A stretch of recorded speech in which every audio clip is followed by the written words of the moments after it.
I will be recording this meeting so that you guys can view later on our YouTube channel, and I'll be sharing that information as well. My name is Marlene Castillo. I am the new co-executive director with Elizabeth Grammer, who is also on this call. So it's an honor to have you guys here with us this morning. And for our guest speaker, I'm super excited. I want to make sure we have enough time for her to be able to present the great project that she was able to do. Before we get started, I do see a couple of new faces, so I did want to go over our mission, vision, and objectives. So our mission is to minimize the severe effects of natural disasters that occur in Latino communities statewide through three ways: preparation, prevention, and provision via collaborative measures. So that means working with you guys. Our vision is a collaborative resource network that provides Latino communities with access to resources that assure an efficient recovery process following a natural disaster. And then lastly, our three objectives are to foster proactive partnerships within the disaster relief community, to establish plans that place emphasis on restoring and rebuilding the community post-disaster. Secondly, to collaboratively brainstorm. Um, and support the community through sustainable education that addresses plausible scenarios to reduce the negative effects that result from natural disasters. And lastly, to increase awareness of financial and non-financial resources available to families residing in North Carolina to ensure a successful recovery process. So first, we're going to start off with introductions. So I'm going to go down my list. If you could please say your name, your title, the name of the organization or agency you're with, and if you have any upcoming events that you'd like to share with us. So I am going to start with Miss Amanda Norwood. Good morning, Amanda. Good morning, alphabetical. Here I come. So I'm with Interfaith Refugee Ministry, and we serve clients in both Craven and Pitt County. So work with refugees and other immigrant categories. So no upcoming events. Thank you for joining us this morning, Miss Norwood. Next, I have C. Bautista. Good morning.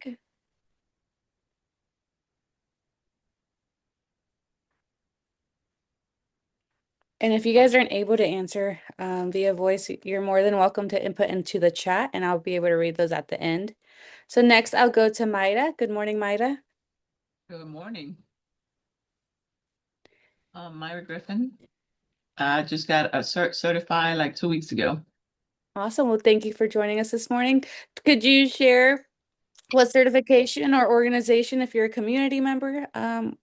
Community member from Northwood Temple Church here in Cumberland County. Thank you for joining us this morning. Next, I have Laura Tosi. Good morning, Laura. Good morning. Um, Glad to be here. This is Laura Tochi. I'm the Human Resource Manager at the Granville Vance Public Health. Thank you. And I don't have anything Upcoming. else to share. Thank you. Thank you for joining us this morning. Next, I have Andy. Good morning, Andy. Good morning. It's Andy with MDC, and I facilitate the North Carolina Inclusive Disaster Recovery Network. Thank you for joining us this morning. Next, I have Anthony Corrales. Hi, can everyone hear me okay? Yes. Okay, hi. My name is Anthony. I'm actually a grad student at the University of Illinois, but I'm a North Carolina native, and it's something that I'm really interested in, so I'm glad to be here. Thank you for joining us this morning. Next, I have Carlton Brown. Good morning, Carlton. Hi, good morning. I'm Carlton Brown. I'm a program associate at MDC. Thank you for joining us this morning. Next, I have Chris L. Yeah, hi everybody. I'm Chris Lenhart. I manage the data management facility here at NCAR in the Earth Observation Laboratory, but I'm also affiliated with the project, the Cheer project that Michelle was summer scholar on last year. So that's the connection. Looking forward to hearing the presentation. Thanks. Thank you for joining us this morning. Next, I have Christine Diaz. Good morning, Christine. Hi, good morning. Can you all hear me? I'm traveling right now, so Yes, we can. okay, great. Yeah, I'm Christine Diaz. I am the Environmental Justice Coordinator at the North Carolina Conservation Network. We're a statewide nonprofit that focuses on environmental, and I focus on environmental justice issues. I don't have any upcoming events to share. Thank you for joining us this morning. Next, I have Eddie Davis. Good morning, Eddie. Good morning. I'm Eddie Davis. I am Michelle Ruiz's husband. I am here to offer my love and support and would never miss a presentation for the world. I love that. Thank you for joining us this morning. And I think our upcoming event is probably going grocery shopping later today. Love that one too. We love home cooked meals. Thank you for Yeah, joining us. thank you for having me. Next, I have Francisco Guzman. Hola, good morning, everybody. I'm from the North Carolina Department of Health and Human Services. And yes, I have two events. One is November 25. We will talk about our diabetes program. And of course, it's Awareness Month for diabetes. And as well, on November the 20th, I'm going to put it here. There is a conference for Latino community regarding disability. It's going to be in Charlotte. I'm putting the information here. Thank you. Thank you for sharing and joining us this morning, Francisco. We appreciate it. Next, I have Frank Lopez. Good morning, Frank. Good morning, everyone. I'm Frank Lopez, the Extension Director for North Carolina's Sea Grant Program and also the Water Resources Research Institute. Both programs are at NC State. I don't have any upcoming programs, but I want to thank OmixCon for their great partnership in a program that we did this last weekend in Greenville for a disaster preparedness program for Spanish-speaking communities there. We had a really good attendance, and my colleague Cynthia Aguilar did most of the programming in Spanish for the audience, and it was really well received, I thought. And so, thank you for everything you do, and glad to be a partner in some of this effort. Thank you, Frank, and we appreciate the support. Next, I have Josmar Garcia. Good morning.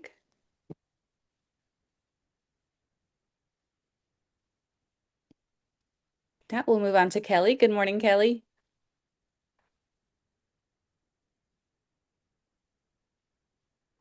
We can move on to Lulu. Good morning, Lulu.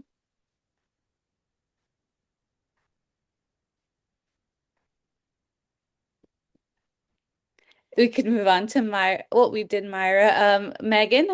Good morning, Megan. Hi, good morning. My name is Megan Millay. I'm at East Carolina University, and I worked with Michelle this summer with the Coastal Hazards Economic Prosperity and Resilience Project, and our applications for next summer will be coming live probably in November or early December, and I'm going to drop the link to the chat that has the grant website, but the application is not there yet. So if somebody wanted to pin that for later. Thank you. Thank you for sharing. Next, I have Pamela. Good morning, Pamela.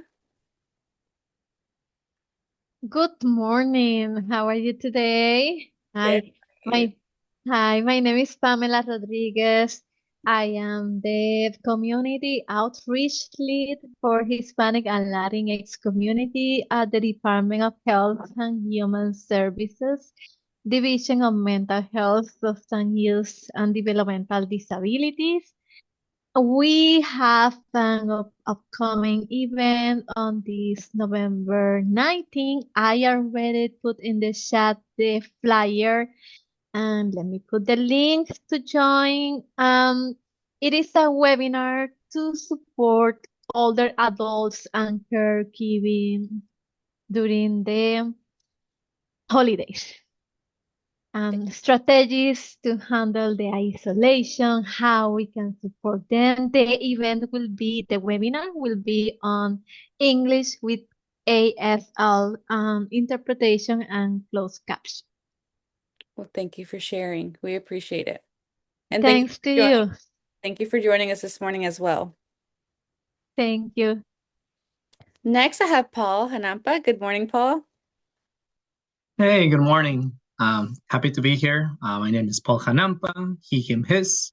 I work for MDC as a partnership manager.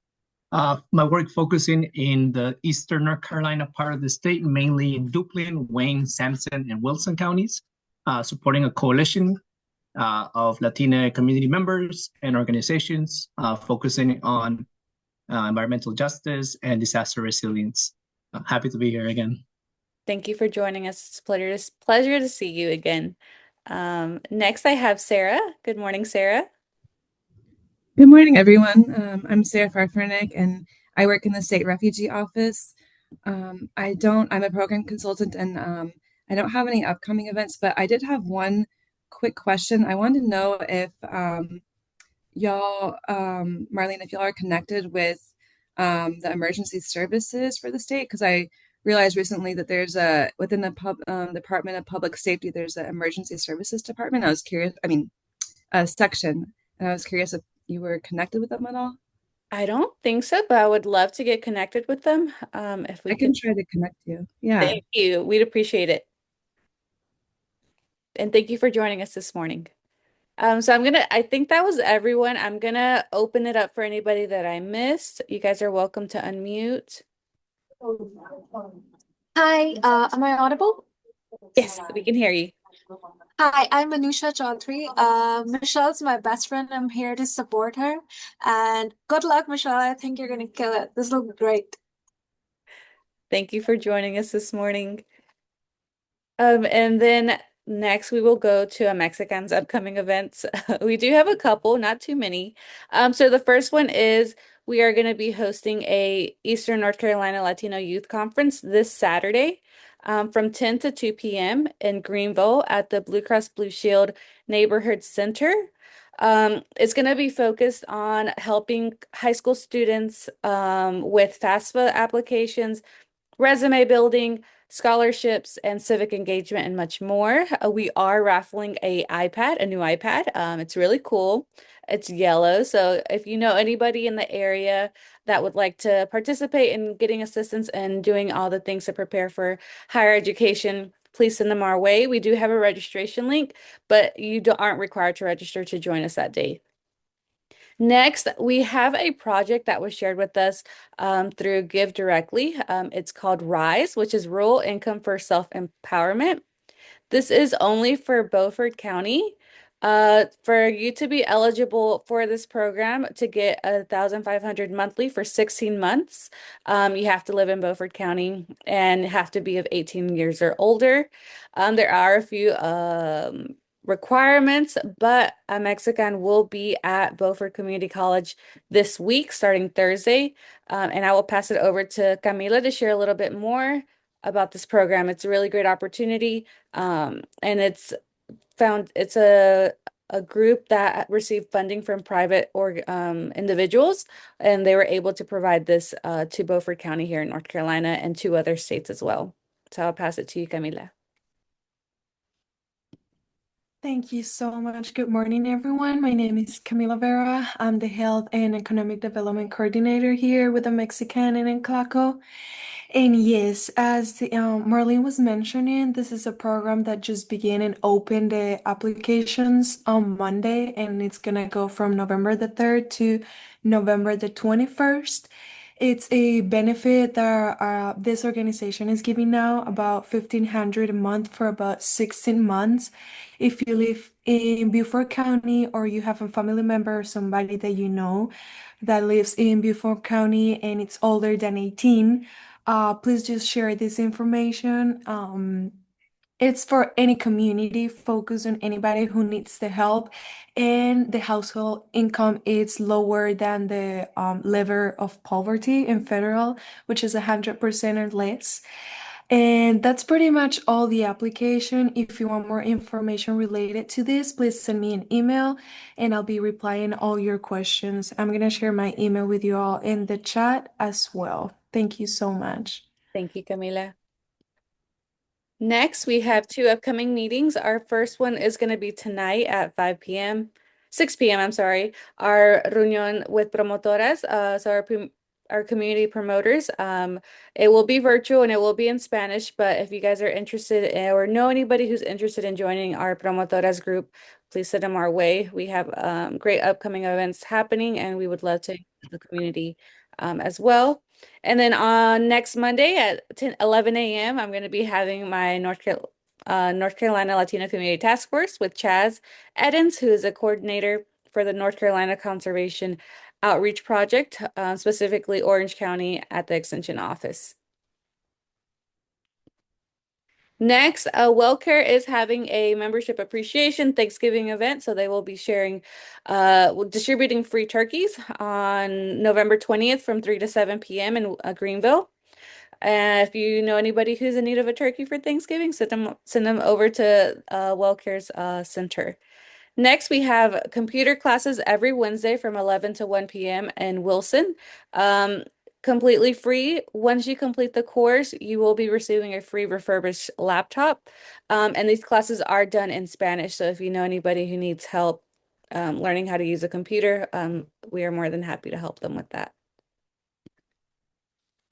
And as Frank mentioned, we did have our first natural disaster preparedness workshop. It was very successful. We were able to have 12 community members learn a little bit more, and they were also interested in getting more knowledge about preparing for natural disasters here in Pitt County. Thank you to Cynthia Aguilar from NC Cooperative Extension and Matt Barwick from the Pitt County Cooperative Extension Center to allow us to use the space and for Cynthia to facilitate this great presentation.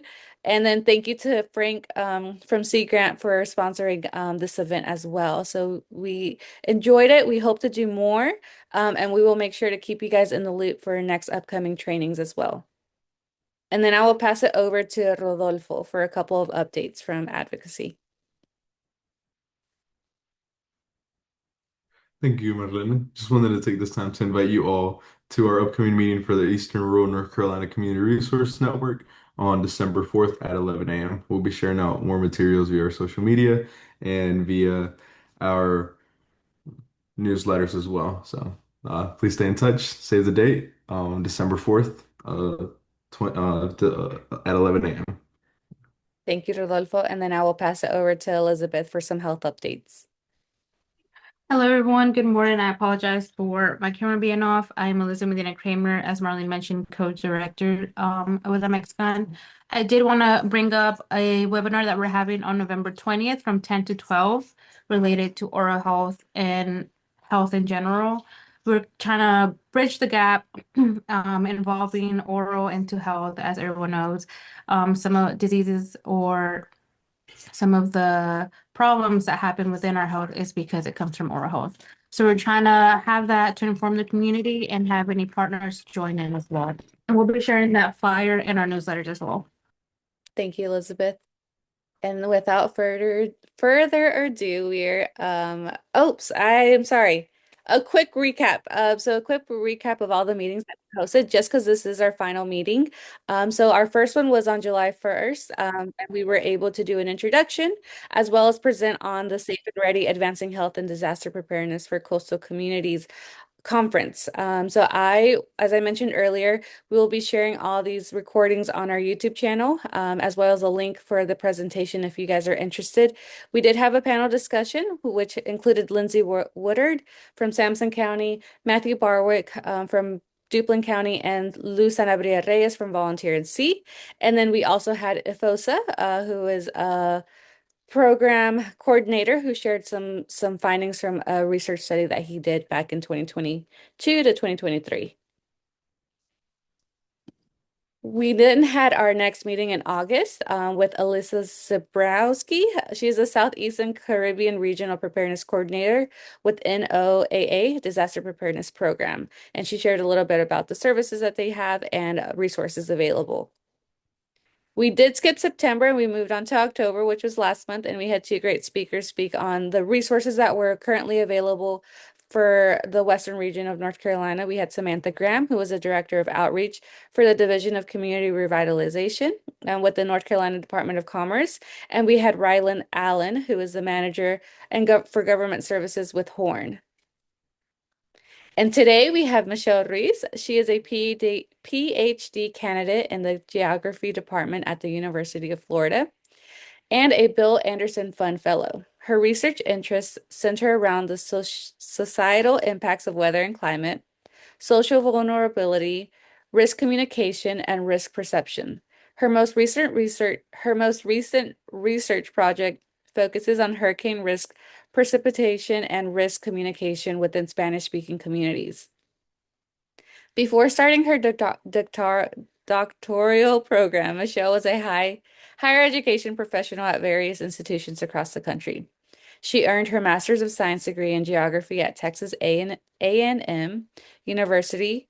For her master's thesis research, she assessed the potential effects of climate change on hurricane risk and vulnerability for Florida. Michelle earned her Bachelor's of Science in Geography from the University of Florida.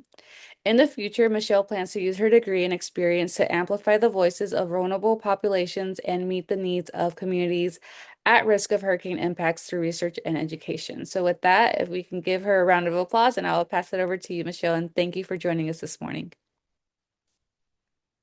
Thank you so much, Marlene. I'm happy to be here with all of you in this space. I just sent you a request to share my screen. Yes, my computer is lagging. So if No you're able worries. to share, please go right ahead. Okay, great. Thank you. There we go. All right. So we're going to do things a little bit differently today. So I don't have a slide deck or a PowerPoint slides, but I have a story map. So I am a geographer, and this is one of the tools that's offered to us. So I'm just going to kind of scroll down through this website, and I can share the link with you all afterward as well.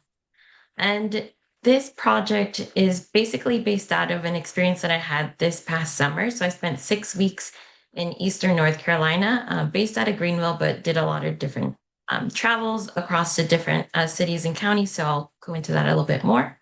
But first, I'll just tell you a little bit about me. So my name is Michelle Ruiz. I'm a PhD candidate in the Department of Geography at the University of Florida, and I'm also a Bill Anderson Fund Fellow. And so as this was already mentioned by Marlene, so my PhD studies focus on hurricane risk communication within Hispanic communities. And so this opportunity that I had this past summer would not have been possible without the support of the Bill Anderson Fund. And the Bill Anderson Fund was created in honor of William Everett Anderson, who was a renowned sociologist in the disaster research fields. And so this fellowship supports minority graduate students that are historically underrepresented in this field. And so they offer fellowship, workshops, mentorship. So it gives us an opportunity to be seen and be heard. And then this project was also funded by the National Science Foundation's CHEER Summer Scholars Program. So CHEER is the Coastal Hazards Economic Prosperity and Resilience Program. And their vision is to advance the understanding of the complex interactions along 3 intersecting goals in coastal communities. So achieving equity, economic prosperity, and resilience to hurricane-related hazards, and develop tools to help address these challenges. And they focused mostly in 2 different study areas, one of them in Texas or Houston, and then in Eastern North Carolina. So I was selected to be a summer scholar for this program this past summer. So it was me along with I think it was 6 other scholars, 5 or 6 other scholars from universities across the country. And so we had to pick a specific project that we wanted to do. And as we met with different offices throughout the state, my project ideas kind of evolved. And then ultimately, I wanted to explore how hurricane risk is communicated to Hispanic communities in Eastern North Carolina. So my project was titled Closing the Gap in Hurricane Risk Communication in Eastern North Carolina. And so first, I just wanted to tell you a little bit more about my journey. And so my family moved from Bogota, Colombia, which is where I was born. And so I was born here in the city, nestled amidst the Andes Mountains. So our main hazards here that we were concerned about were earthquakes and landslides, some mudslides in some areas where there's a lot of precipitation and a lot of rain. And then my family and I moved to Florida. So you can imagine the shock that I had when I moved to Miami, and I saw the ocean for the first time. And so it was a very different experience. And not only did I not have to worry about earthquakes anymore, but now I had a new environmental threat to worry about, which was hurricanes. And I've just always been a very I guess, anxious person. So as an anxious child, I didn't know what this meant. And learning a new culture, learning a new language, it just added to that stress of being somewhere new. This could just click. And so, as new residents of Florida, we had to prepare ourselves for a new hazard that we completely had no experience with before. And so, my story is not unique. There are a lot of different families who have moved from different countries to other regions, even within the same country. And they have to learn how to adapt to different environmental threats and different natural hazards. So in South Florida, this is John Morales. He's a meteorologist, was bilingual, and he was very important to the community during Hurricane Andrew back in 1992. So within this community, the Hispanic community had him as an anchor to really guide them through this horrible event. And to this day, he continues to forecast, he continues to involve himself in hurricane risk communication. He even does Instagram reels, and I think I've seen him on TikTok. He's gone viral for some of his reactions to um, Hurricane Milton, and I think recently with Melissa. So he still is a very active member of the community and still communicates in English and in Spanish. Um, and obviously that was back in 1992. So the technology has changed a lot. So now we see a lot more news articles, and they share a lot of more information in Spanish about what some of the natural hazards we have to worry about are. And then this is just an example of a hurricane guide from Miami-Dade County. So also tailoring it to the Hispanic population. But what is hurricane risk communication? So hurricane risk communication is just sharing information about a hurricane and making sure that people understand the hazard enough to make informed decisions to stay safe. So enough to decide whether or not they want to evacuate or what kind of actions they need to take in order to feel like they can protect themselves and their property. And so throughout this time in Eastern North Carolina, we spoke with a lot of different people. And one of the quotes from a National Weather Service meteorologist explaining one of their main challenges was that it's not just about the science, it's what people do with that science. So, how do we make people respond in a way that they're taking the action that they need to stay safe? Because if you think about it, the data is there, the information is there, the technology is there, but we're still losing a lot of lives to these natural hazards. So, what else can we do to ensure that people stay safe? And this is not an easy task by any means. So, science communication can be really tough. And there are different scholars and researchers and practitioners dedicated to studying different parts. So it could be just focusing on how people perceive color. It could just be a language, or it could be numbers. So one of the more challenging aspects of hurricane risk communication can be seen through this, which is the cone of uncertainty, which you may have already seen before. And so it's communicating a lot of information, but it's hard to really communicate everything fully. And this particular image is not available in any other language besides English, but it's often posted for people to look at for the most accurate information. But there's challenges in terms of where exactly is a storm going to go when you have this big blob and you're not really exactly sure where your house lies within this map anyway. And if they're giving you probabilities and numbers, what is 90% probability of the storm turning into a tropical cyclone really mean?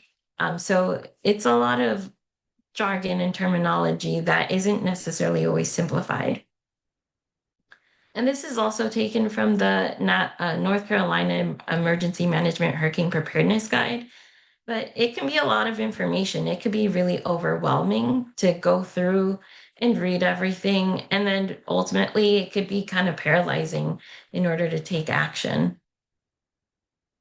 And language is also another barrier.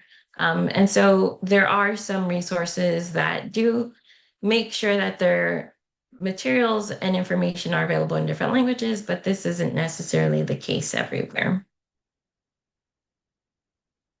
And so looking at North Carolina, there's been a 40% growth in the Hispanic population between 2010 and 2020.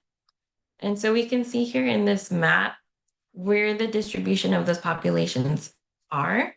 And so there are some pockets here. So like in Raleigh, there's some around Raleigh, Duplin County over here.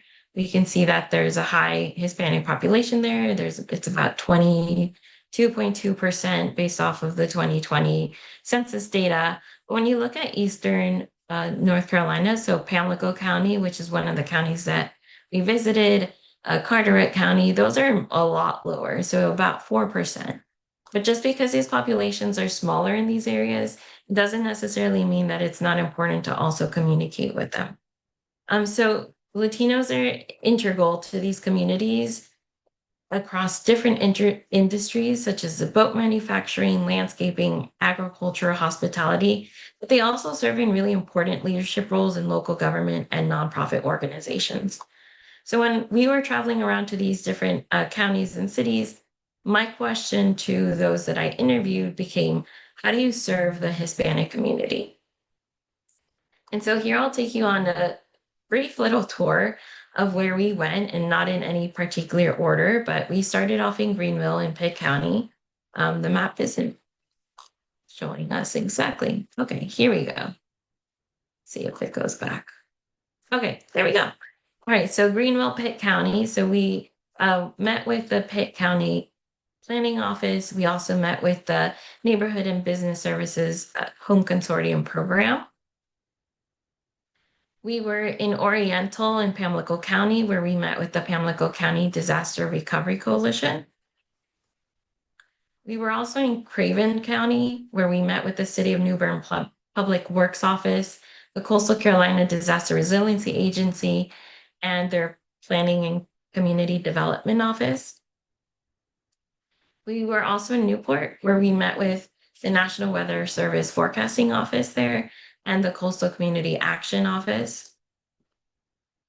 We were also in Beaufort, where we met with Town of Beaufort officials. We even had the chance to attend a Board of Commissioners meeting, and we also were able to meet the mayor that evening, which was the highlight of our trip. We were also in Kinston, where we met with County Planning and Inspections Office. We also met with City of Washington officials in Washington.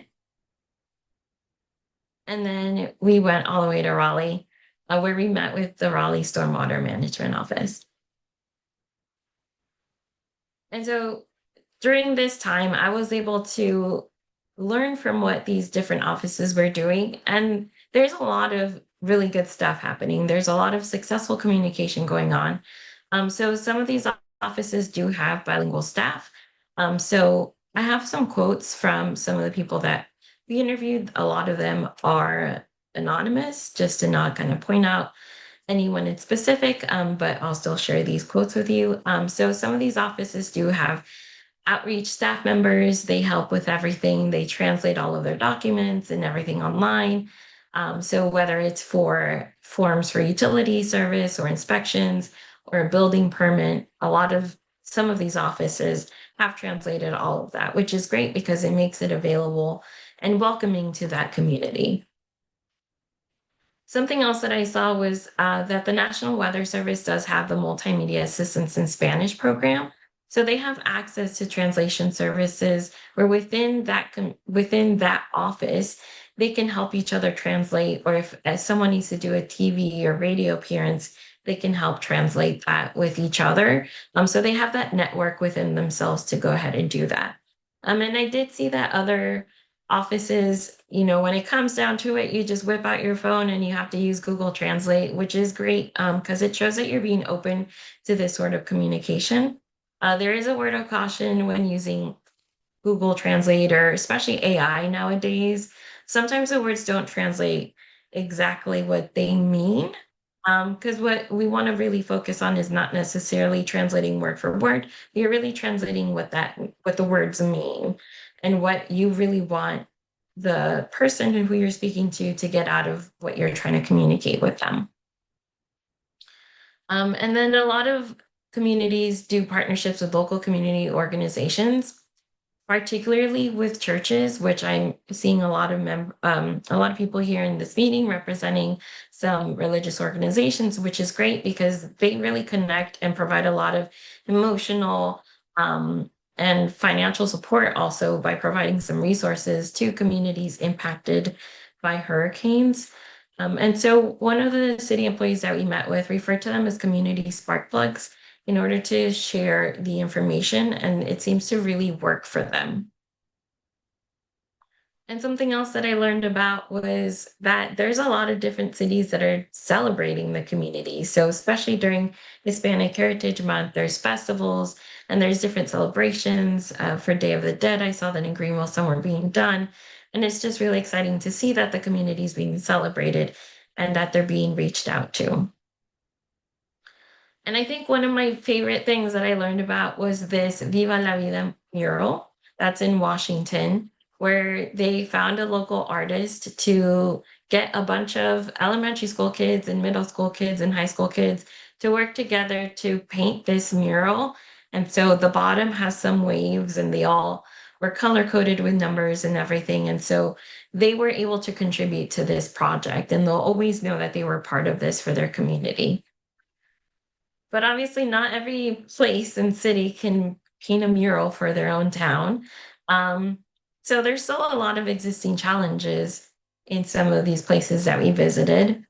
So I appreciated that they were able to have a really transparent communication with us. And they shared that their resources aren't always available in Spanish. In some offices, they just have a little place card that says, I need help translating. And it's something that they were required to put up in their office because of a requirement of a grant. And that's all they have. And they know that they have a lot more work to do, which is great because they know that they have more that they can do and work towards. Other places, they know that they have a colleague that they probably saw during a lunch that speaks Spanish, but they don't really have that connection that they built. So if they really needed someone in their office, they don't necessarily have that, oh, like I know I can call so and so in order to help me serve whoever is in my office right now.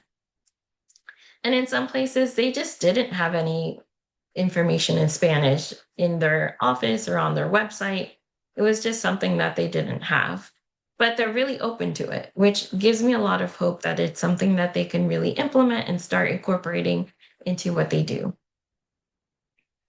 Another challenge is definitely community trust, especially at a time like this. So we met with Linda McDonald from the Pamlico County Disaster Recovery Coalition, and she shared that she knew who the Hispanic families in her area were, but she also shared that they just rarely came in for assistance. And then I had an interview with the executive director of a nonprofit organization who was very helpful in this whole process. And he shared that one of the main challenges is going to be language, but another one that's very important is also going to be migratory status.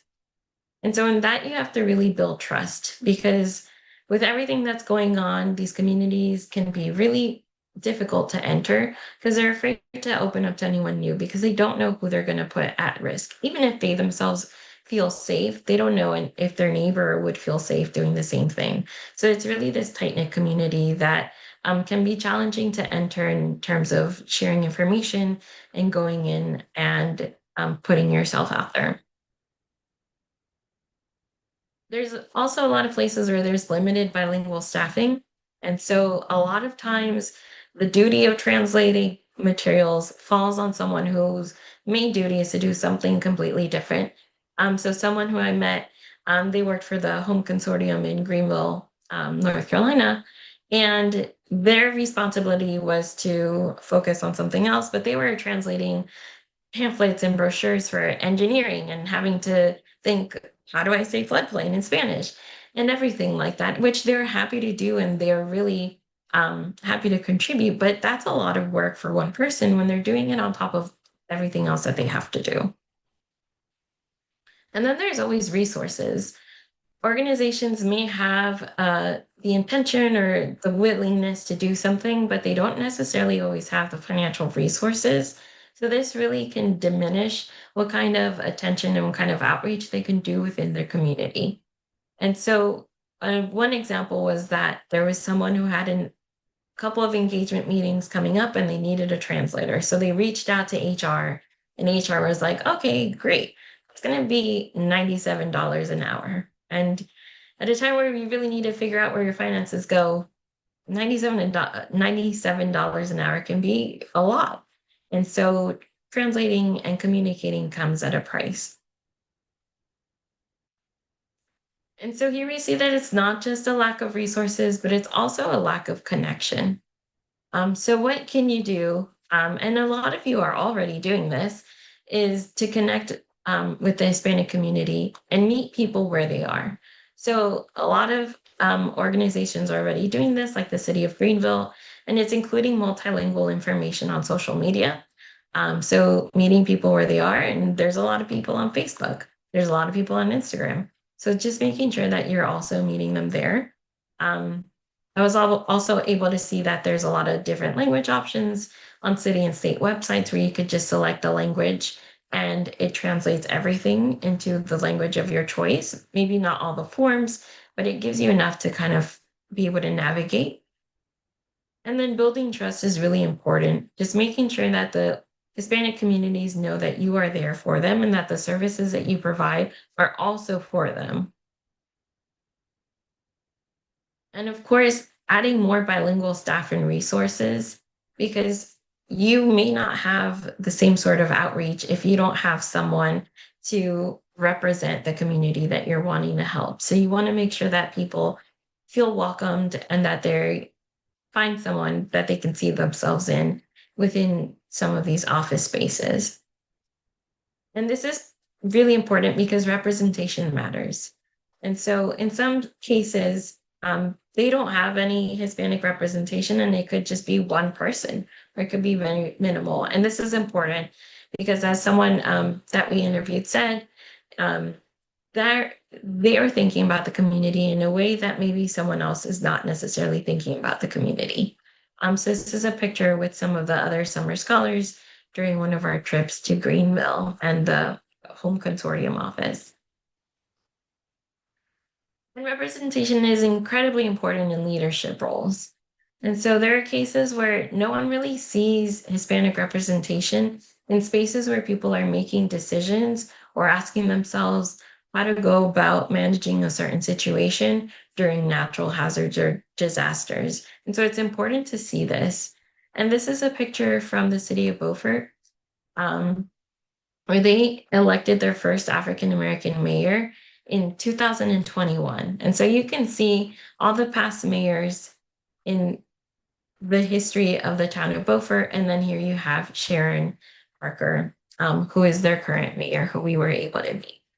And so a message that was really important that we heard was that your board should represent who you're servicing. And so who are the partners that can be your community spark plugs? And so I made this presentation when I was learning about who is in the community, and it's how I got connected with a Mexican who, obviously, if you're here, you already know that a Mexican is doing incredible things throughout the state and really helping the community thrive by providing a lot of different education, advocacy, and leadership programs. And so I won't kind of go into all of their contact information. But then also I included the NC Latino Disaster Recovery Alliance program. So obviously, again, if you're here, you know all about it. So I'm really happy to know that there's organizations like this to serve the communities.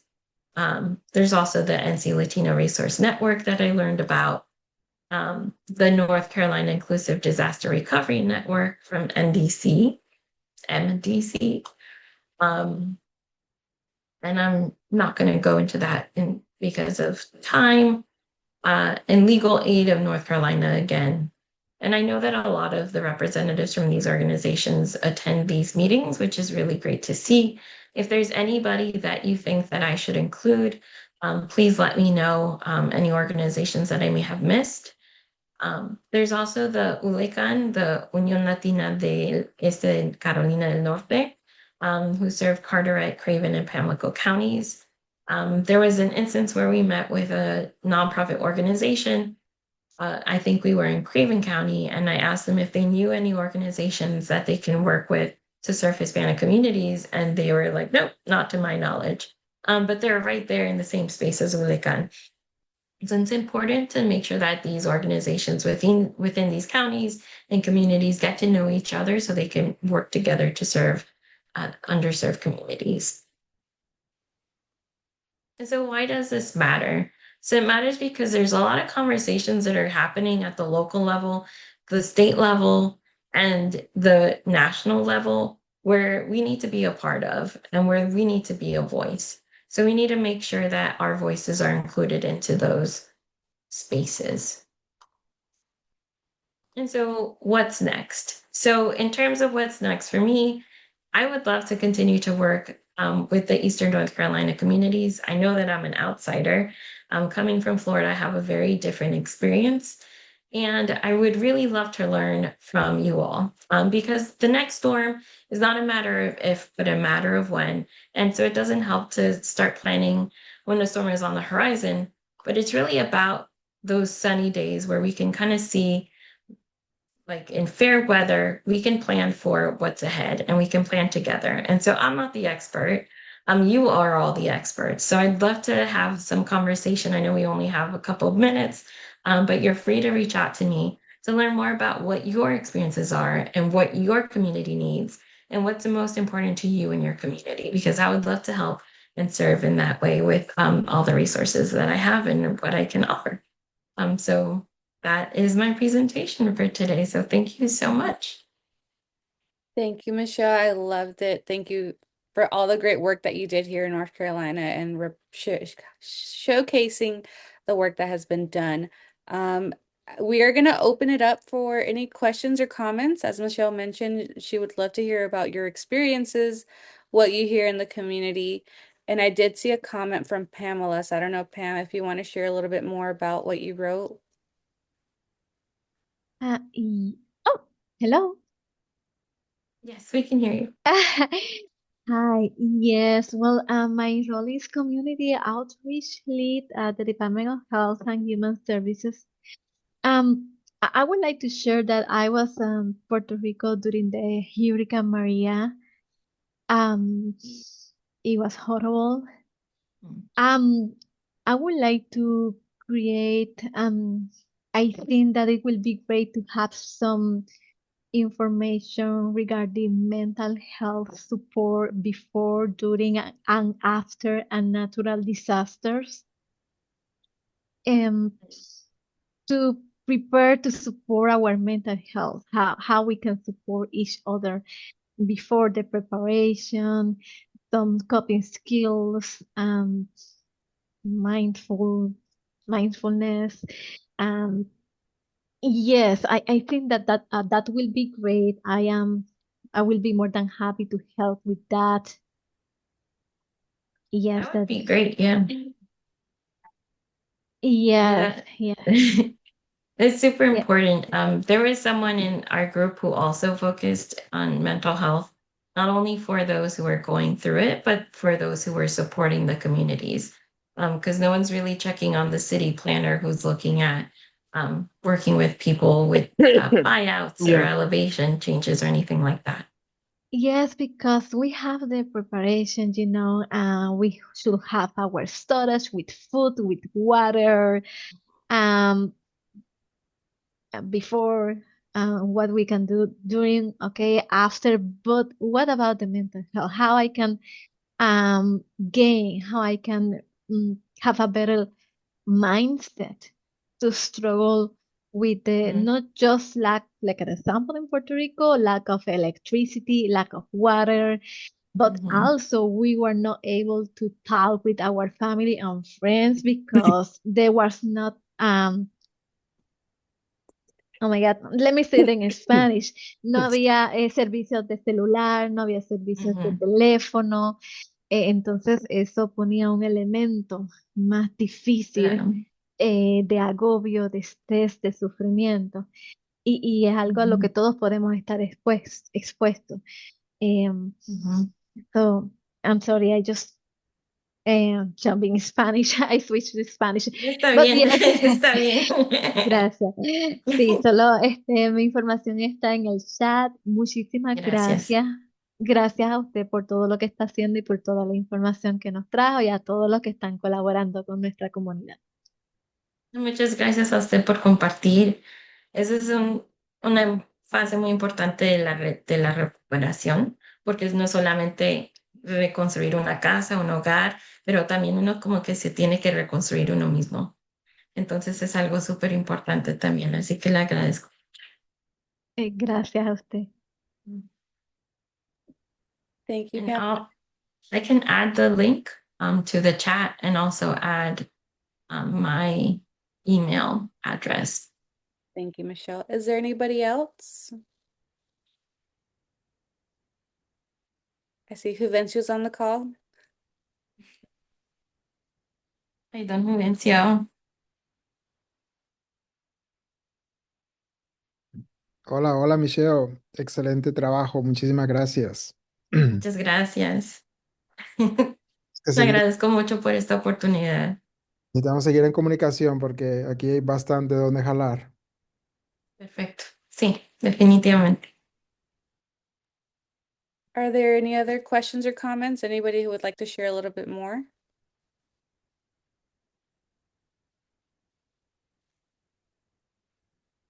And we can always set up a Zoom call or just chat over email. I'd love to hear more about you all because, like I said, you all are the experts within your community. And I just would love to learn how I can support you all. So Michelle, one question I think is more in terms about the demographics. So you travel when you were here in Eastern North Carolina. How Mhm. many counties in Eastern North Carolina have you traveled? At least 6. We were in Pamlico, Craven, Carteret, um, Pitt County. County. We were where Kingston is Lenore. and where Washington is. Yeah.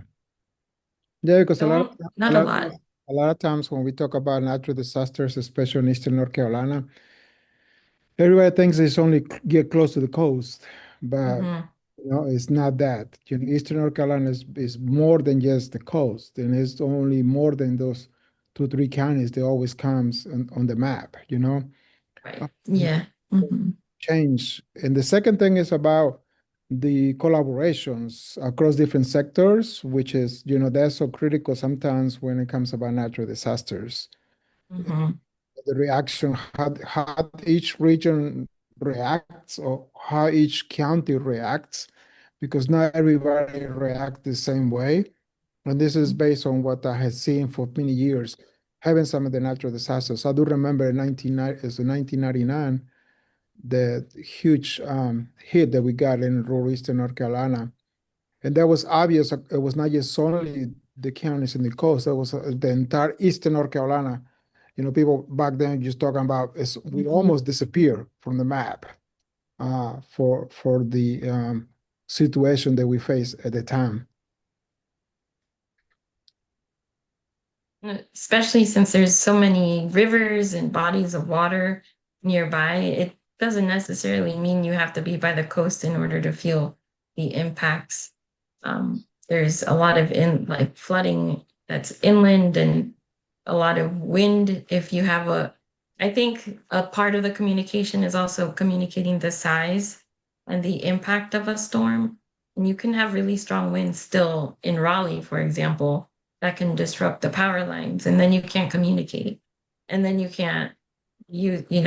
don't have internet, you don't have a way to open the garage to let your car out. You can't take money from the ATM. It's a lot more than just you're on the coast and then you just have to worry about that. So there's a big geography part to it. Michelle, hi, can I say something? Yes. I want to share that when I moved here, and I saw the evacuation advertised, I was so freaked out, and I was not near to the coast, so I was wondering why this. and it's because the nuclear plant.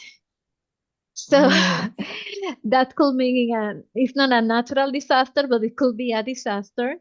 And I think that maybe it would be great more information in Spanish about that to our population. I think that our state have like a four nuclear plants.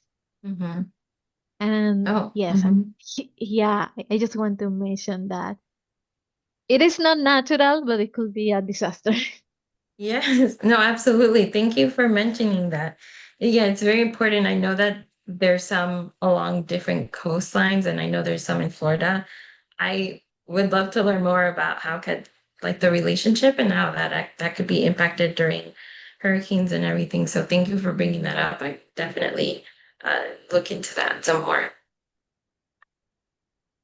Thank you, Michelle. Well, it's 11:04, so make sure we respect everyone's time. I want to say thank you again for the great presentation and work that you did in North Carolina. We truly appreciate it. We will be in contact, so I will be sharing your information in the story link as well. But thank you again, and I'm going to share one last thing, and it's just our MailChimp for YouTube and our QR code for YouTube and MailChimp where these recordings will be found. If we're gonna work and see if we can continue to have these meetings, but I will keep you guys updated. So if you guys please sign up for our MailChimp, we'll be able to share that information with everyone. And again, I hope you guys have a great week. And thank you again, Michelle and her team, for joining us this morning. Thank you, Thank you everyone. so much.